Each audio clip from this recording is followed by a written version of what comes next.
Deuxième chose, et ça j'y ai cru, c'est-à-dire qu'on nous a dit que les hôpitaux avaient été entièrement saturés en France pendant notamment la première vague, que les gens mouraient dehors. Donc moi j'y croyais, hein, il y avait des images à la télé, tout ça, et puis comme beaucoup de monde, je savais que l'hôpital était délabré. Délabré pourquoi parce qu'en 30 ans on a perdu 100 000 lits d'hôpitaux, et que vous avez vu la pyramide des âges, du coup ces 10 dernières années, on a gagné quelque chose comme 4 millions de personnes de plus de 65 ans. Donc ce sont des personnes qui tous les hivers ont des problèmes, quand il fait froid, on y reviendra, des problèmes respiratoires et qu'il faut accueillir à l'hôpital et on n'y arrive pas. Et quand il y a des hivers doux, ça va, mais quand il y a un hiver un peu plus rude comme en 2015, ça déborde et des gens meurent dans les couloirs. Tout le monde le sait. C'est déjà arrivé. En 2015, il y avait Marisol Touraine qui faisait tour des hôpitaux avec des gens qui mouraient dans les couloirs. On a fait un grand ramdam et au final, on a continué de diminuer le nombre de lits. On le fait dans le cadre de la tarification à l'acte, parce que la stratégie française pour la santé, c'est qu'il n'y ait pas de lits vides. Si on ne veut pas qu'il y ait de lits vides, il faut qu'ils soient occupés tout le temps. C'est-à-dire qu'on supprime tout ce qui n'est pas utilisé, en considérant que c'est une perte d'argent. Ce sont des financiers qui ont imaginé cette stratégie-là. Et donc si les lits sont occupés tout le temps, si jamais il y a un événement sanitaire, par exemple tous les hivers quand les gens sont malades, et du coup on n'est juste pas capable d'y faire face. Et donc ça on sait, c'est pas nouveau, ça n'a rien à voir avec des méchants virus, ça a à voir avec l'organisation de l'hôpital et ce qu'il y a tous les ans, c'est-à-dire qu'il y a des gens, l'hiver sont malades, et les gens l'hiver sont malades. Et donc moi j'y ai cru, parce que de toute façon c'est habituel d'avoir l'hôpital saturé tout le temps, c'est le cas tous les hivers. Sauf qu'on a appris, en 2021 est sorti le rapport de la TIH, deux rapports, qui faisaient le bilan complet de l'activité, le bilan d'activité Covid sur l'année pour les hôpitaux français, et deux, le bilan d'activité totale. Et à la lumière de ce rapport, on a appris que quoi? Le poids des patients Covid dans l'activité hospitalière en 2020, c'était 2% de l'activité. C'est-à-dire que il y avait quasiment personne. Il y en avait plus en nombre de décès. Mais ça c'est normal, puisqu'il faut savoir qu'il y a un Français sur deux qui décède à l'hôpital, et que ceux qui ont été enregistrés Covid, ils avaient plus de 80 ans. Donc comme les gens décèdent à l'hôpital, et qu'ils sont allés décéder à l'hôpital, ce qui nous rassure, ça veut dire que les gens qui sont enregistrés Covid, en fait, ce sont des gens très âgés qui vont mourir à l'hôpital comme d'habitude. C'est juste ça que ça veut dire. Ça aurait été des jeunes, là on se dirait, il se passe un truc. Là non, c'est juste qu'on enregistre des personnes âgées qui décèdent à l'hôpital. Et donc du coup, c'est une activité qui est parfaitement ridicule. Qui est parfaitement ridicule tout le temps.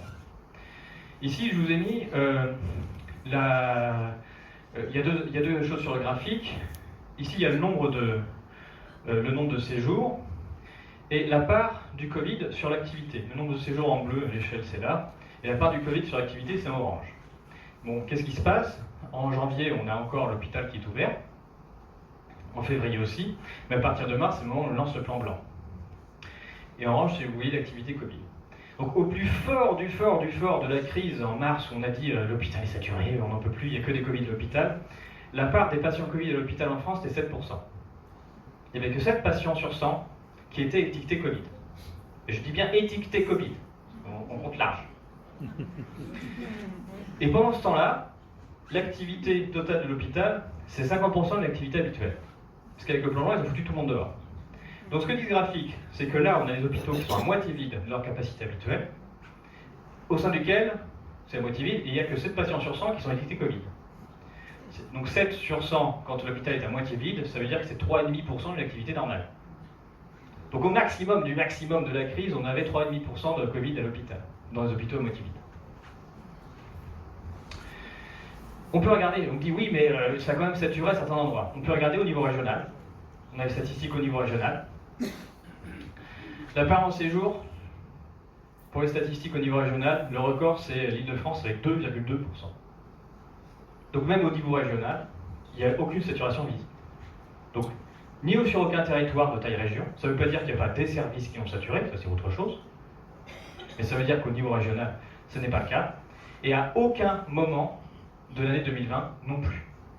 Donc les histoires qui nous ont été racontées ne correspondent pas à ce qui est mesuré dans les statistiques, et pourtant c'est mesuré de façon large. En revanche, on a un résultat intéressant, c'est que l'année 2020, c'est l'année où on a le moins soigné les Français. Il y a moins 10% d'activité hospitalière, parce que comme on a viré tout le monde en disant que ce serait rempli par le Covid et qu'au final il n'y avait personne, au bout de l'année, il y en a soigné 10% de moins et c'est énorme. Ça a fait plus d'1 million de séjours. Donc de gens qui auraient dû venir et qui ne sont pas venus. Et là, on a un truc intéressant, c'est-à-dire que dans les gens qui ont compté allègrement du Covid, ici, qui sont mis dans l'ordre de ceux qui ont le plus compté, Ça correspond exactement aussi à ceux qui ont moins soigné les Français. On y reviendra, mais il y a tout un tas de corrélations qui montrent qu'il s'est passé quelque chose au niveau de l'hôpital, dans son incointance, son acceptation du narratif officiel, le fait de ne pas soigner les gens, et le fait de promouvoir de compter large du Covid, et puis ce seront les mêmes ensuite qui feront la promotion de la vaccination. Il nous reste une dernière chose à terminer quand même, parce que on dit toujours oui, vous voyez personne à l'hôpital, mais c'est les réa qui ont été saturés. Et là, vous ne pouvez pas le nier. Voici. En fait, on confond toujours la réanimation avec les soins critiques. C'est d'ailleurs, il y a un rapport du Sénat sur les soins critiques dans l'année 2020, c'est écrit noir sur blanc, que le gouvernement s'est toujours moqué du monde en comptant le nombre de patients sur la totalité des soins critiques, mais en le divisant par le nombre des lits en réanimation. Voilà. Parce que les soins critiques, ça se divise en 3. Il y a les lits de soins continus, surveillance continue en vert, réanimation orange, qui sont les pires, et au milieu, c'est intensif. On passe d'abord en continu, puis en intensif, puis en réanimation. Ce qui s'est passé, c'est qu'avec le plan blanc, en disant que de toute façon l'hôpital allait être saturé, on a eu une réorganisation avec des guillemets de l'hôpital, c'est-à-dire que les lits de surveillance continue ont été codifiés en réanimation. On a dit, ben non, maintenant, ce sont des réanimations. Et ces réanimations-là, on n'allait pas les laisser vides. Donc on avait des patients qui venaient, quel que soit le niveau pour lequel on devait les surveiller plus intensément qu'en hospitalisation habituelle, et on pouvait les foutre en réanimation. Soit dit en passant, la rémunération pour l'hôpital est bien plus importante si on a un patient qui est codifié en réanimation que plutôt s'il est codifié en soins continus. Donc on a plutôt l'intérêt de l'enregistrer en réanimation. Et donc c'est comme ça qu'on se trouve avec... Donc on a moins de lits habituels qui sont utilisés que d'habitude, moins 10%, mais on a un petit plus 10% de lits en réanimation sur l'année. Sauf que, en faisant ce petit artefact, on a doublé le lit de réanimation, le nombre de lits de réanimation. Donc si j'ai 2 fois plus de lits de réanimation que d'habitude, mais que j'ai fait que plus 10% dans l'utilisation, ça veut dire que j'ai laissé tout ça de vide. Un petit 40%.